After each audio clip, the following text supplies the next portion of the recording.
अस्सलाम वालेकुम फ्रेंड्स, पिछले एपिसोड में हमने सवाल सॉल्व किया था। बहुत तफसील से हम जाने थे कि इसका सिर्फ एक ही सॉल्यूशन सेट है, यानी कि एक ही पोजीशन पर इसके तमाम सॉल्यूशंस मौजूद हैं।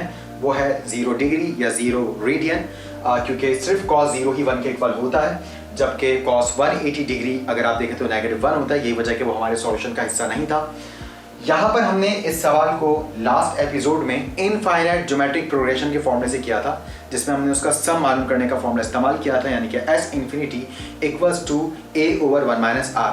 लेकिन अगर आपने ज्योमेट्रिक प्रोग्रेशन नहीं पढ़ रखी और अगर आपने बायनॉमियल थ्योरम पढ़ रखा है तो आप बायनॉमियल थ्योरम के जरिए से भी इस सवाल को सॉल्व कर सकते हैं। तो सबसे पहले तो शुरू के स्टेप बिल्कुल वैसे ही हैं जो हमने लास्ट एपिसोड में डिस्कस किए थे, यानी कि अगर आप देखें तो इस cos के ऊपर पावर 1/2 है, एक ही रूट है तो एक ही बार में 1/2 लिखेंगे। इस cos के ऊपर दो रूट्स हैं, यानी कि 2 बार 1/2 आ जाएगा मल्टीप्लाइंग फॉर्म में। इस cos के ऊपर 3 रूट्स हैं तो 3 बार 1/2 आ जाएगा मल्टीप्लाइंग फॉर्म में, और ये सिलसिला जारी है, कंटिन्यू रहेगा। अब इनकी पावर्स को सिंप्लीफाई कर लेते हैं।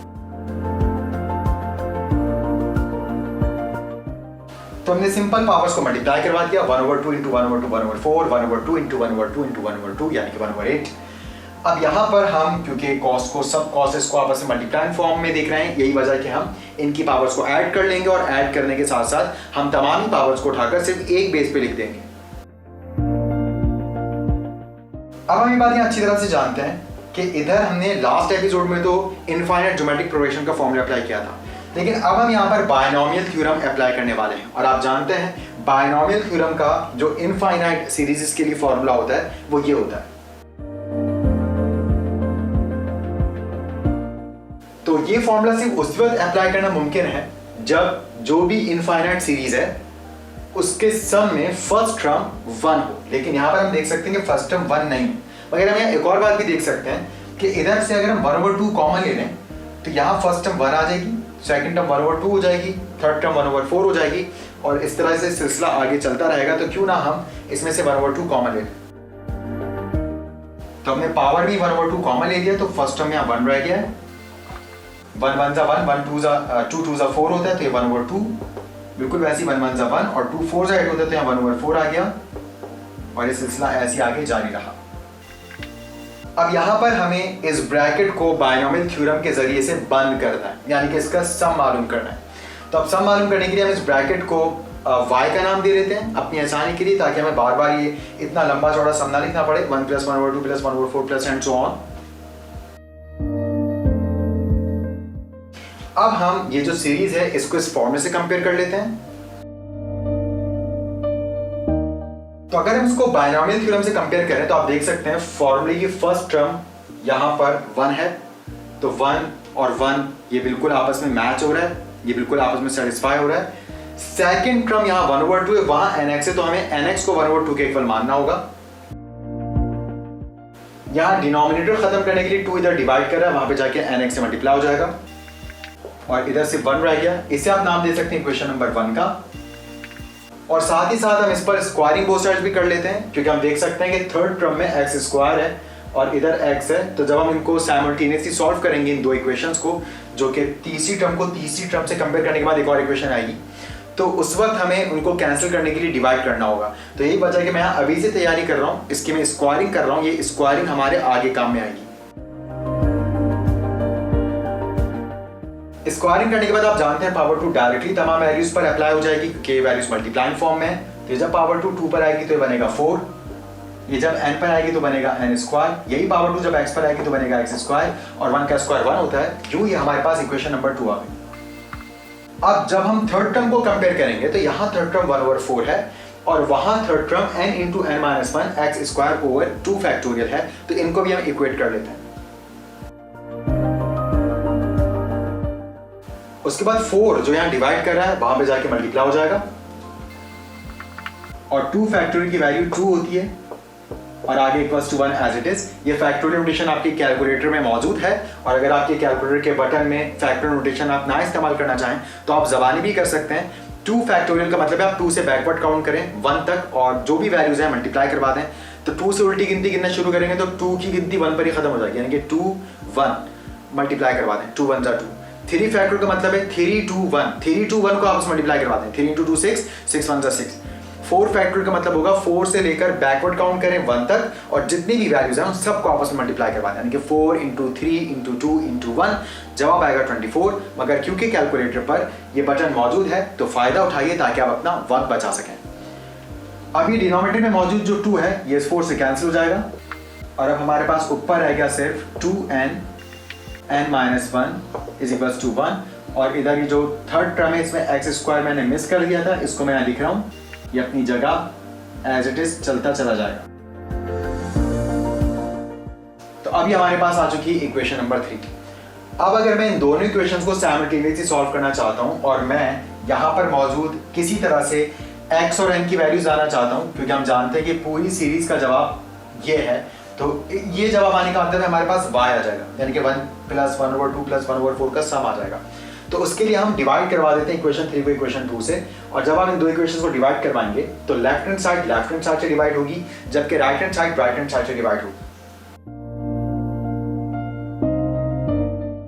इक्वेशन 3 की लेफ्ट हैंड साइड को इक्वेशन 2 की लेफ्ट हैंड साइड से डिवाइड करवाते हैं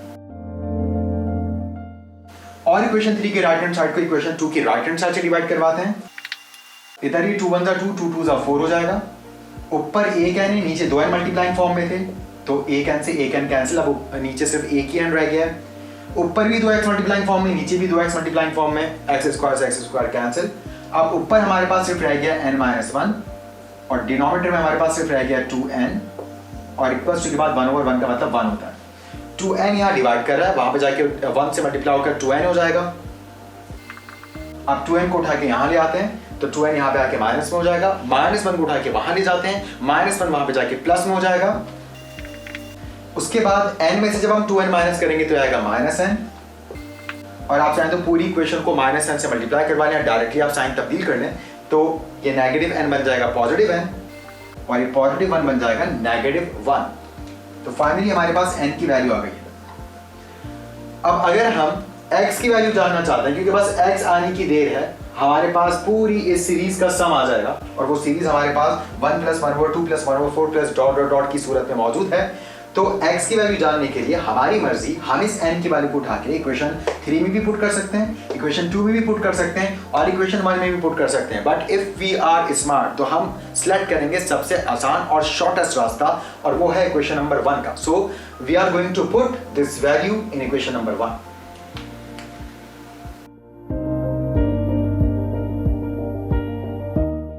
तो अब इक्वेशन 1 में जिधर n आ रहा है वहां n नहीं आएगा बल्कि -1 आएगा। तो इक्वेशन 1 थी 2nx = 1, तो हम लिख देंगे 2n की जगह -1, x = 1 एज इट इज। 2 जब -1 से मल्टीप्लाई होगा तो बनेगा -2x, -2 में मल्टीप्लाई करें वहां पे जाके डिवाइड करेगा, क्यों x की वैल्यू हमारे पास आ चुकी है -1/2। अब वक्त आ गया है कि हम इन वैल्यूज को उठाकर इस ब्रैकेट में पुट कर दें, क्योंकि एक्चुअली ब्रैकेट y के इक्वल था, क्योंकि 1 + 1/2 + 1/4 को हमने फॉर्मूले के बराबर सपोज करके इसको कंपेयर किया था। तो आप यहां पर लिख भी सकते हैं y = 1 + x की पावर n, x की जगह हम लिख देंगे -1/2, प्लस माइनस माइनस होता है तो यहां प्लस की जगह माइनस साइन आएगा, n की जगह हम n की वैल्यू लिख देंगे जो कि आई थी -1। इसको सिंप्लीफाई कर लेते हैं तो 2 1 2 बनेगा और 2 - 1 1 बनेगा। अब -1 पावर जब ब्रैकेट के अंदर अप्लाई होगी तो -1 पावर 1 के ऊपर अलग आएगी, तो 1 के ऊपर तो कुछ भी पावर हो, पॉजिटिव हो या नेगेटिव हो, 1 1 ही रहता है। और जब ये -1 पावर 2 पर आएगी तो 2 की पावर -1 हो जाएगी। अब अगर हम चाहते हैं कि इस 2 की पावर को हम पॉजिटिव कर लें तो इसको हमें डिनोमिनेटर से उठाकर न्यूमरेटर में शिफ्ट करना पड़ेगा और ये 1 के साथ मल्टीप्लाइंग फॉर्म में आ जाएगा। मगर 1 जिस भी चीज को मल्टीप्लाई करता है कोई फर्क ही नहीं पड़ता, वापस वही चीज आ जाती है। इसलिए नेक्स्ट स्टेप में हम इस 1 को गायब कर देंगे। यहाँ पर हम रेसिप्रोकल नहीं ले रहे हैं, बहुत से लोग कहते हैं रेसिप्रोकल ले रहे हो, नहीं, हम रेसिप्रोकल नहीं ले रहे, क्योंकि रेसिप्रोकल को तो मतलब होता है न्यूमरेटर को डिनोमिनेटर में लाना, डिनोमिनेटर को न्यूमरेटर में लाना और पावर में कोई तब्दीली ना लाना। यहाँ पर हम सिर्फ डिनोमिनेटर को न्यूमरेटर में लेके जा रहे हैं ताकि हम उसकी पावर को तब्दील कर सकें। तो फाइनली हमारे पास y की वैल्यू आ चुकी है 2। तो अब वक्त आ गया फाइनल आंसर लाने का। आप देख सकते हैं कि cos 1/2 cos की पावर 1/2 इंटू वाई थी, क्योंकि हमने ये जो 1 + 1/2 + 1/4 की जो इनफाइनाइट एक जो प्रोग्रेशन थी उसको हमने y मान लिया था, तब हम यहाँ पे लिख सकते हैं cos थीटा की पावर 1/2 y।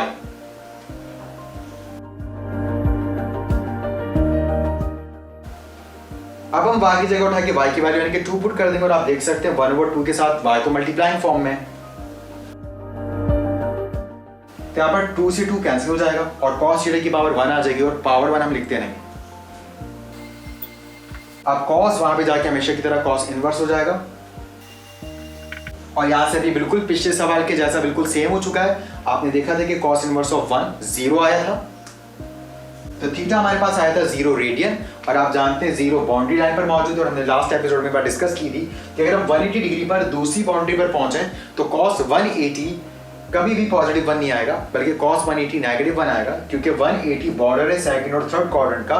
सेकंड और थर्ड क्वाड्रेंट दोनों में ही cos नेगेटिव होता है, इसलिए इस बॉर्डर पर भी नेगेटिव ही होगा। यही वजह है कि यहाँ पर cos इनवर्स ऑफ 1 का सिर्फ एक ही पोजीशन पर जवाब है और वो है 0 डिग्री की पोजीशन। और जैसे जैसे रेवोल्यूशन बढ़ते जाएंगे एंगल बढ़ता जाएगा, मगर जवाब हमारे पास 1 ही आएगा। जैसे cos 0 1 होता है, बिल्कुल वैसे cos 360 भी 1 होगा। 2 रेवोल्यूशंस कर दें तो cos 720 भी 1 आएगा एंड सो ऑन। ये सिलसिला लामहदूद है, चलता चला जाएगा। तो यहाँ पर हमारे पास बस यही जवाब है और हम 0 को प्लस या माइनस करके लिख सकते हैं cos के पीरियड के साथ। cos का पीरियड 2π है एंड हम इसमें शामिल करते हैं फॉर रेवोल्यूशन पर्पस। तो यहाँ पर हम बस सॉल्यूशन सेट में लिख सकते हैं 2nπ। आगे हम प्लस माइनस अगर 0 लिख दें तो कोई फर्क ही नहीं पड़ेगा, क्योंकि चाहे प्लस करें या माइनस करें 2nπ रहेगा। तो बस यही इसका सॉल्यूशन सेट है और आप यहाँ लिख सकते हैं कि n यहाँ पर जो है वो z से बिलोंग करता है, यानी कि ये नंबर ऑफ रेवोल्यूशंस को शो करता है। तो उम्मीद है कि ये एक और मेथड से, सेकंड मेथड से भी आपको समझ आया होगा। इससे पिछली एपिसोड में हमने इसको कंपैरेटिवली बहुत शॉर्ट मेथड से किया था, मगर उस शॉर्ट मेथड से करने के लिए आपको ज्योमेट्रिक प्रोग्रेशन के फॉर्मूले का पता होना चाहिए। तो उम्मीद है आपको इस सेकंड मेथड भी समझ आया होगा। इंशाल्लाह आपसे मुलाकात होती है नेक्स्ट एपिसोड में, तब तक के लिए अल्लाह हाफिज।